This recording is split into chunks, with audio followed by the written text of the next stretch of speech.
नमस्कार, मैं हूं रवि साहू। आप देख रहे हैं सुदर्शन टुडे। सुदर्शन टुडे में मैं इस वक्त पूरे मध्य प्रदेश में घूम रहा हूं और आज आ चुके हैं हम भोपाल। और भोपाल में हम आ गए हैं गोविंदपुरा विधानसभा में। यहां पर हम भाजपा और कांग्रेस के वो तमाम दावेदारों से बात कर रहे हैं जो इस बार विधानसभा चुनाव में अपनी महती भूमिका निभाने जा रहे हैं।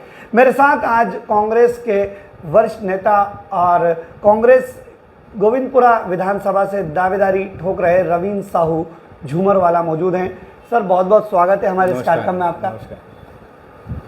आप गोविंद विधानसभा चुनाव में बहुत तेज दिख रहे हैं। हर तरफ आप कहीं ना कहीं कोई कार्यक्रम कर रहे हैं। कभी आप लोगों को यात्राएं करवा रहे हैं, कोई कार्यक्रम कर रहे हैं, कहीं ना कहीं एक कांग्रेस की तरफ से एक दमदारी से अपना पक्ष रख रहे हैं और दावेदार भी प्रबल माने जा रहे हैं। क्या स्थिति है गोविंदपुरा की आज? अभी वर्तमान में यहाँ पर कृष्णा गौर एमएलए है और वापस से भाजपा ने उनको मैदान में उतार दिया है। क्या स्थिति है गोविंदपुरा की? सबसे पहले तो मैं सभी जनता को मैं नमस्कार और प्रणाम करता हूँ। देखिए, जैसा कि आपने बोला कि गोविंदपुरा की में क्या जनता की सोच और क्या स्थितियाँ हैं। 1980 के बाद लगातार 43 ईयर्स 43 वर्ष से एक ही परिवार, एक ही पार्टी का राज इस विधानसभा में चल रहा है। अजय मान के वो लोग चुनाव लड़ते हैं और लोगों का कहना है, भाजपा के लोगों का, कि यहाँ से कांग्रेस पार्टी कभी चुनाव नहीं जीत सकती है। मेरा आपसे निवेदन है कि पिछले 43 वर्षों में आप देख सकते हैं, एक पूर्व मुख्यमंत्री इस क्षेत्र से दिया, महापौर इस क्षेत्र से, 2-3 बार मंत्री इस क्षेत्र से, सब कुछ इस क्षेत्र की जनता ने इतना सारा जनप्रतिनिधि के रूप में इतना सारा सब कुछ दिया। उसके बाद विकास के नाम पे जीरो। पूरे क्षेत्र में BHEL 70 से 80% जगह को पूरा डेवलप करती है। पूरे क्षेत्र में विकास के नाम पे ना सड़क है, ना बिजली है, ना पानी है। नर्मदा जी के जल का घोषणा हो चुकी है 10 साल पहले कि हर घर में 24 घंटे नर्मदा जी का जल आएगा। आज मैं भी साकेत नगर में 2010 से रहता हूँ, सिर्फ 45 मिनट नर्मदा जी का जल आता है। मेरे घर तो आता है, मैं साकेत नगर जैसी पास कॉलोनी में रहता हूँ। आप वहाँ आजू बाजू क्षेत्र में जाइए, कॉलोनी में जाइए, जहाँ नर्मदा जी जल पहुँच ही नहीं पाया। लोग परेशान हैं, हाहाकार मचा हुआ है। वार्ड नंबर 74 खेजड़ा गाँव में माननीय विधायिका जी का भी पुतला जला था। जनता में इतना आक्रोश है कि लोकल जनता ने, कोई नेता नहीं था, लोकल क्षेत्रीय जनता ने इतना विरोध किया कि उनका पुतला तक जला दिया। ऐसा वहाँ अकेला नहीं है। वार्ड 53 जाटखेड़ी में जाएंगे, वहाँ लोगों ने अपने घर के बाहर पोस्टर लगा दिए कि नर्मदा जी का जल नहीं तो वोट नहीं। अभी पूरे क्षेत्र में परिवारवाद को लेकर बड़ा विरोध हो रहा है। पोस्टर गली गली क्षेत्रों में लग गए। तो अब ये झूठ का ढकोसला जो चल रहा है पिछले 43 साल से, ये फट चुका है ढोल। आने वाला समय कांग्रेस पार्टी का मजबूती से रहेगा। हमारी पार्टी के शीर्ष नेतृत्व जिसको भी टिकट देंगे, हम सब मिलके इस बार इतिहास रचने की ओर है। रवीन साहू झूमरवाला एक ऐसी सीट से दावेदारी ठोक रहे हैं जहां पर भाजपा अपने आप को बिल्कुल सेफ मानती है गोविंदपुरा से, लेकिन आप यहां से दावेदारी खुद भी ठोक रहे हैं और आप कह रहे हैं कि अगर कांग्रेस का कोई भी कार्यकर्ता यहां से लड़ेगा तो आप कंधे से कंधा मिलाकर चुनाव लड़ेंगे। पूरा मीडिया के सामने वचन देता हूँ मन से कि कांग्रेस पार्टी जिसको भी टिकट देगी, किसी भी को भी पार्टी के नेता बनाए टिकट दे, हम सब मिलके इस बार यहाँ इतिहास रचेंगे। क्योंकि 43 वर्ष एक 2.5 पीढ़ी का समय होता है। 2.5 पीढ़ी निकल गई है। विकास बड़ा पेरिस बनाने की बात की जाती है। मध्य प्रदेश को, भोपाल को पेरिस बनाया जाएगा। अरे गोविंदपुरा को तो कुछ कर लीजिए। गोविंदपुरा में आप जाइए, विरोध, इतना विरोध है, पूरी मीडिया पे चल रहा है। बात आती है विरोध के साथ साथ विकास के साथ साथ परिवारवाद की। कल हमारे क्षेत्र के, हमारे मध्य प्रदेश के मुख्यमंत्री जी ने कहीं भोपाल की एक विधानसभा में बोला है कि परिवारवाद खत्म करना है, कांग्रेस का परिवारवाद खत्म करना है, भाजपा का नहीं करना आपको। आज भाजपा 43 साल से जिस सीट पे एक ही परिवार के लोगों को चुनाव जिता रहे, लड़ा के कैंडिडेट बना के आप जिताते हो, वहाँ परिवारवाद नहीं है। तो आत्मचिंतन करना पड़ेगा भाजपा पार्टी को। लोगों को भी आत्मचिंतन करने की जरूरत है कि 43 साल बहुत बड़ा समय था। परिवर्तन ही संस्कार का नियम है, संसार का नियम है। आप परिवर्तन करेंगे तो विकास ऑटोमेटिक उभर के आता है। किसी भी नए व्यक्ति को आप चुनते हैं, किसी भी नए व्यक्ति को आप चुनते हैं तो नो डाउट मैं हूँ या कोई भी पार्टी कैंडिडेट हो, वो उम्मीद से 100 गुना ज़्यादा करने का प्रयास करता है, क्योंकि वो कुछ नया करने का। क्योंकि पब्लिक ने, जनता ने 43 साल में कभी कांग्रेस को जिताया, तो जो भी कैंडिडेट जीत के आएगा वो यहाँ पर पेरिस तो नहीं बना पाएगा, लेकिन पेरिस जैसा कुछ ना कुछ विकास करके गोविंदपुरा में दिखाएंगे। क्योंकि हमारे पूर्व मुख्यमंत्री आदरणीय कमलनाथ जी मुख्यमंत्री बनने वाले हैं आप सभी सर्वों में देख रहे हैं कांग्रेस सरकार आने वाली है। जब सरकार आएगी तो सबसे ज़्यादा हम शीर्ष नेतृत्व बात करेंगे, गोविंदपुरा का विकास किया जाएगा। क्या ज़रूरत है गोविंदपुरा में? बहुत ज़्यादा ऐसी कौन सी चीज़ों की ज़रूरत है? क्योंकि आप राजधानी में बैठे हुए हैं, मुख्यमंत्री यहीं बैठते हैं और वो लगातार ये कहते हैं कि पूरे भोपाल में हम विकास कर रहे हैं, पूरे मध्य प्रदेश में हम कर रहे हैं। गोविंदपुरा क्या देखते हो आप? देखिए, तो गोविंदपुरा की ज़रूरत क्या है, ये ज़रा मुझे बताएं।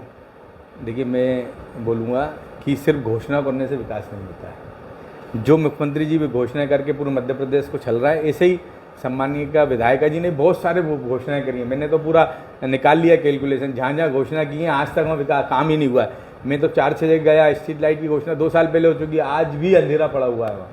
कोई भी कहीं भी सिर्फ घोषणाओं का, घोषणावीर हमारे मुख्यमंत्री जी, घोषणावीर हमारी विधायिका जी हो गई हैं कि घोषणा करे जा रहे हैं, पब्लिक को छला जा रहा है घोषणाओं के नाम पे, घोषणा करके विकास की जो वो बताया जा रहा है कि विकास किया जाएगा। हमारी कांग्रेस पार्टी ऐसा नहीं करती है। कांग्रेस पार्टी हमेशा गरीबों की लड़ाई लड़ती है, ज़मीन पे लड़ाई लड़ती है। हम लोग 20 साल में सरकार में नहीं, उसके बाद भी कांग्रेस आज भी गोविंदपुरा में मजबूती से 43 साल के बाद भी हमारे कांग्रेस के नेता और कार्यकर्ता गोविंदपुरा में आज भी सबसे ज़्यादा ताकत से चुनाव लड़ने की तैयारी कर रहे हैं।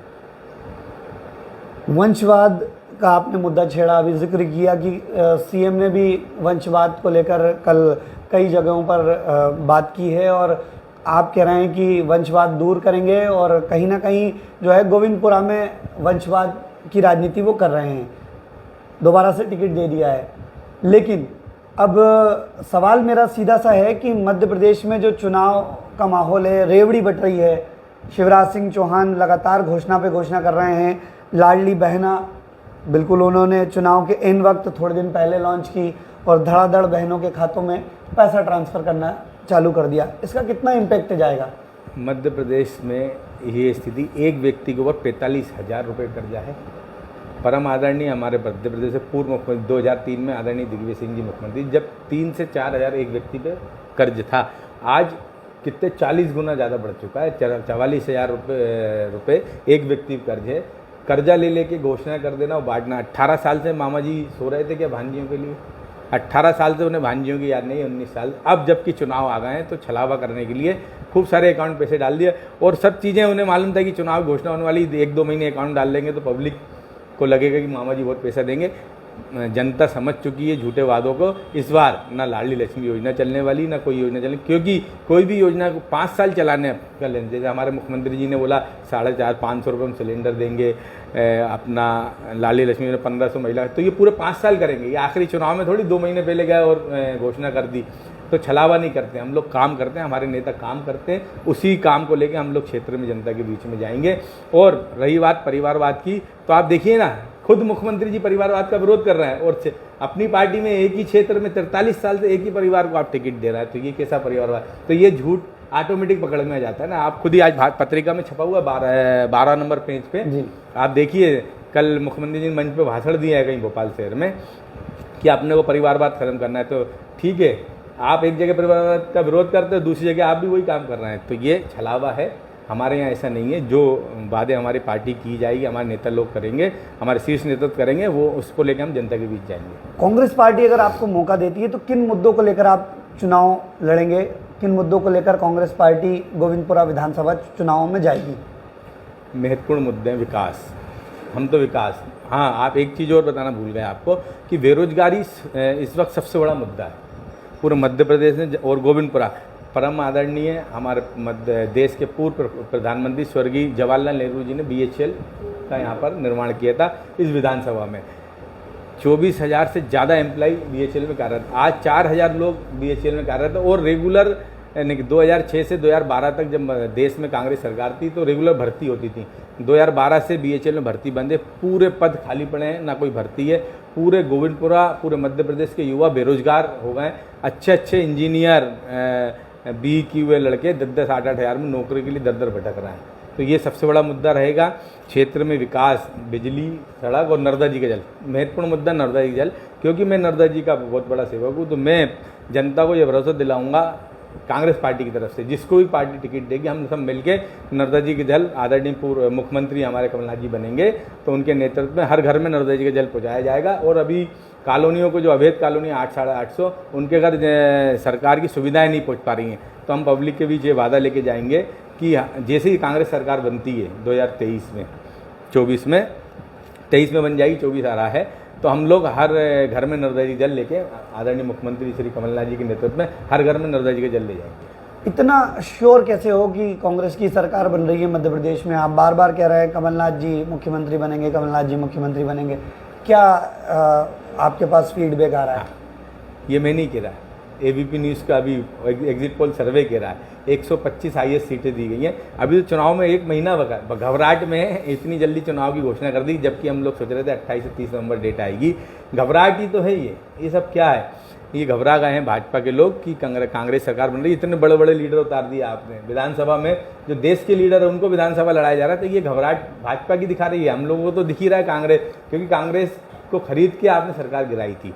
तो पब्लिक भी इससे नाखुश है। जनता मन बना चुकी है कांग्रेस को पूर्ण बहुमत देने की, और हमारे आदरणीय कमलनाथ जी के नेतृत्व में हम 135 से 150 सीटें जीतेंगे, पूर्ण बहुमत सरकार बनाएंगे। और ये एबीपी न्यूज़ के सर्वे, अकेले एबीपी न्यूज़, बहुत सारे न्यूज़ चैनलों के सर्वे को ही देख के हम लोग अनुमान लगा रहा। हम तो क्षेत्र में भी जाते हैं, हमारे सब पिछले 3-4 साल जब से सरकार 3.5 साल से गिरी है, पूरे प्रदेश के शीर्ष नेतृत्व पूरी जगह जगह क्षेत्र में जनता की समस्या सुन के उनकी मदद कर रहे हैं। तो जनता का जो फीडबैक आ रहा है उसी को देख के हम बता रहे हैं कि कांग्रेस सरकार पूर्ण बहुमत से बन रही है। क्या कहना चाहेंगे गोविंदपुरा क्षेत्र की जनता से आप? मैं तो पूरी जनता से हाथ जोड़ के ये निवेदन करूँगा कि कांग्रेस पार्टी जिस किसी को भी पार्टी के कैंडिडेट बनाए, हम जनता से हाथ जोड़ के निवेदन है कि बहुत हुआ 43 साल, अब आप लोग आंखें खुली। सब पढ़े लिखे लोग हैं इस क्षेत्र में, सब BHEL एम्प्लॉई हैं, बहुत सारे लोग रहते हैं। इतनी कॉलोनियाँ, कम से कम 800-850 कॉलोनियाँ बनी हुई हैं, 700 कॉलोनियाँ। तो अब समय आ गया, परिवर्तन करना पड़ेगा। आप लोग इनके झूठे विकास के जो ढोल पीटते हैं उसको ना देखते हुए परिवर्तन कीजिए, क्योंकि परिवर्तन ही संसार का नियम है। आप परिवर्तन करेंगे तो इस गोविंदपुरा में जो विकास नहीं हो पाया है वो बढ़ चढ़ के विकास किया जाएगा। आप किसी नए व्यक्ति को कहीं भी मौका देते हैं, चाहे वो राजनीति हो या घर हो या परिवार हो, कहीं भी किसी व्यक्ति को आप मौका देते हैं तो वो अपना 100% देने का प्रयास करता है। तो हम जनता से हाथ जोड़ के यही निवेदन करेंगे कि किसी नए व्यक्ति को मौका दीजिए जिससे वो गोविंदपुरा को पेरिस जैसा बना सके। चलिए, बहुत बहुत धन्यवाद हमसे बात करने के लिए। तो ये हैं रविंद्र साहू, जो कि कांग्रेस से दावेदारी कर रहे हैं गोविंदपुरा विधानसभा सीट से, और उनका कहना है कि कांग्रेस पार्टी उनको या किसी को भी कांग्रेस से उम्मीदवार बनाती है। इस बार उनका आम जनता से निवेदन है कि परिवारवाद को ख़त्म करके वो कांग्रेस के उम्मीदवार को इस बार जिताएं और कहीं ना कहीं परिवर्तन करें, ये कहना है उनका। अब ये, लेकिन ये तो जनता तय करेगी कि जनता किसको पसंद करती है। आने वाली 17 नवंबर को वोटिंग होगी और 3 दिसंबर को जो है नतीजे सामने आएंगे, तब क्लियर होगा कि जनता किसको चुनती है। अभी अपने दोस्त रवि साहू को दीजिए इजाज़त। मैं फिर एक नई शख्सियत के साथ आपसे रूबरू होऊंगा, तब तक के लिए नमस्कार।